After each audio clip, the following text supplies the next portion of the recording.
You've never heard of Frances Farmer. And that's exactly what they wanted. In 1942, she was Hollywood's most beautiful rebel, more talented than Bette Davis, more captivating than any star of her time. The last time anyone saw her smile was that year. By 1948, Frances Farmer's screams echoed through the halls of Western State Hospital. Strapped to a table, her mind being destroyed by ice picks and electroshock. They said she was insane. But was she?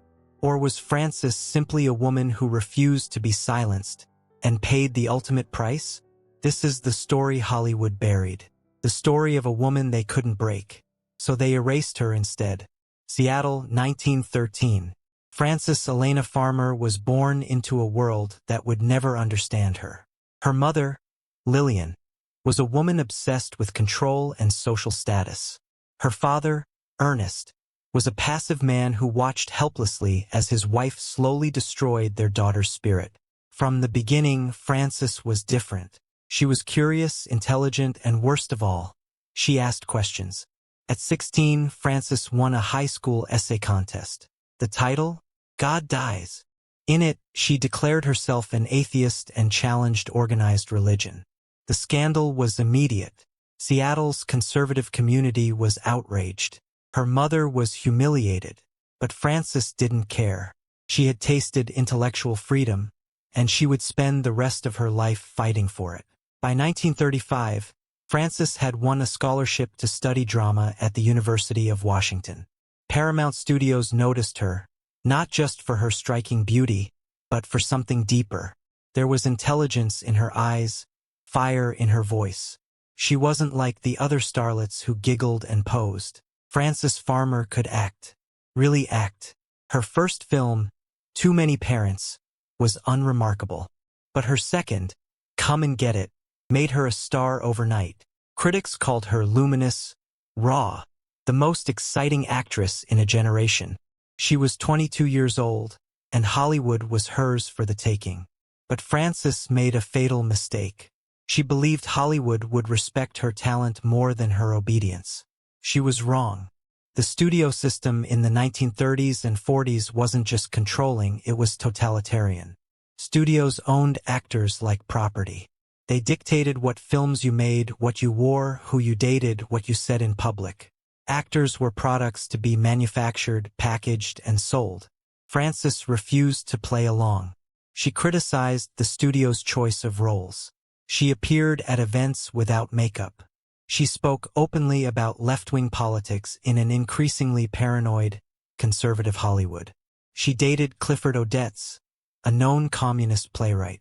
Worse still, she was seen reading books, philosophy, politics, poetry. The studio executives were terrified. An actress who thinks for herself? Unacceptable. The Whisper campaign began slowly. Frances is difficult. Frances is unstable. Frances drinks too much. Some of it was true. She did drink heavily, trying to numb the constant pressure. But most of it was fabricated, designed to destroy her reputation before she could become too powerful. In 1942, Frances was arrested for drunk driving. A minor offense, one that would have been quietly handled for a more compliant star. But Frances wasn't compliant. When the judge lectured her about her behavior, she snapped back. When the studio demanded she apologize publicly, she refused. Her mother saw an opportunity. Lillian Farmer had always been jealous of her daughter's success, resentful of her independence. She told the court that Frances was mentally unstable, a danger to herself. She asked for her daughter to be committed. On January 13, 1943, Frances Farmer was forcibly taken to Kimball Sanatorium, a private psychiatric facility. She wasn't psychotic. She wasn't hearing voices or having delusions. Her symptoms? She was angry, defiant, and refused to accept that her career was being destroyed. In 1943, that was enough to be labeled insane. What happened next should haunt us all. Western State Hospital in Steilacoom, Washington, was hell on earth. Built to house 2,000 patients, it held over 4,000. Patients slept on floors. Sanitation was non-existent. Violence was constant. The staff was undertrained, underpaid, and often sadistic. Frances was thrown into this nightmare. A woman who had dined with directors and danced at premieres was now sleeping on a concrete floor, surrounded by the genuinely mentally ill, the forgotten, the abandoned. The treatments were medieval. Hydrotherapy. Being strapped into a tub of ice-cold water for hours until you stopped acting out. Insulin shock therapy. Being injected with massive doses of insulin to induce comas. Electroshock therapy. Hundreds of volts of electricity fired through your brain until you couldn't remember your own name. And then, the rapes. Multiple orderlies would later admit that Frances, still beautiful even in her degradation, was regularly sexually assaulted. She reported it. Nobody listened. Who would believe a crazy woman? For 5 years, Frances cycled in and out of institutions. Sometimes her family would have her released, only to have her recommitted when she showed the slightest sign of anger or independence. The psychiatric system had become a weapon to control inconvenient women. The most controversial part of Frances's story is the lobotomy. In 1947, Western State Hospital performed dozens of transorbital lobotomies, a procedure where an ice pick-like instrument was inserted through the eye socket and into the brain, then swept side to sever the frontal lobe's connections. Took 10 minutes. It was irreversible. Frances's friend and biographer, William Arnold, spent years investigating. He interviewed former hospital staff. He examined records. His conclusion: Frances Farmer was lobotomized in 1948, without her consent, as punishment for continued defiance. The hospital denied it. Her family denied it. But the evidence was undeniable. When Frances was finally released in 1950, she was different. The fire was gone. The intelligence remained, but dimmed, like a light bulb running on failing power. She spoke slowly, carefully, as if each word required tremendous effort. Her personality, that fierce, brilliant, complicated personality, had been surgically removed. What makes Frances's destruction so particularly cruel is that she never stopped trying to come back. Even after everything they did to her, she tried to rebuild her life. In 1954, she got a small role in a film. In 1958, she hosted a local television show in Indianapolis. She smiled for the cameras.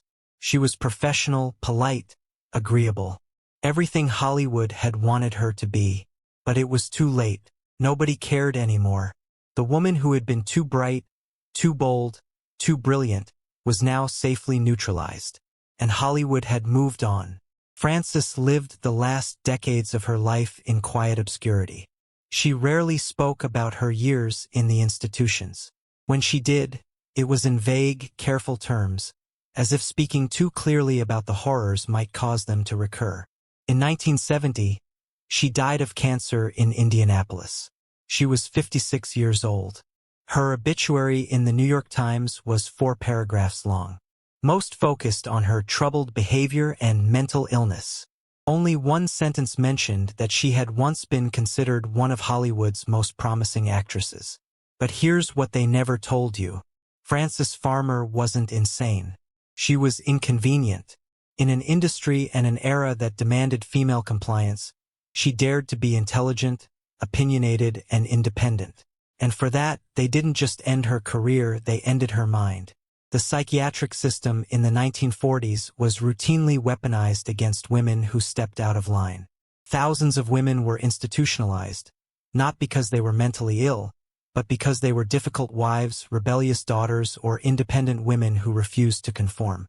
Frances Farmer was just the most famous victim of a system designed to break women into submission. Her story raises questions that remain relevant today. How many talented women have been silenced, not with lobotomies but with other tools? How many voices have been dismissed as hysterical or difficult when they challenged power? How many brilliant minds have we lost because they refused to smile and obey? Frances Farmer's tragedy isn't just about what they did to her body in those hospital rooms. It's about what they did to her legacy.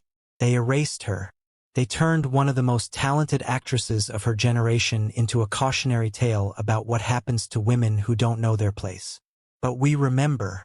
We tell her story. We say her name. Frances Farmer was not crazy. She was brave. She was brilliant.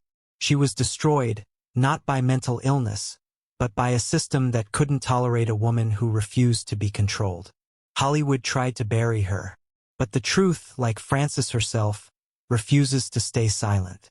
This is her story, the one they never wanted you to hear, the story of the woman they erased, but could never truly silence.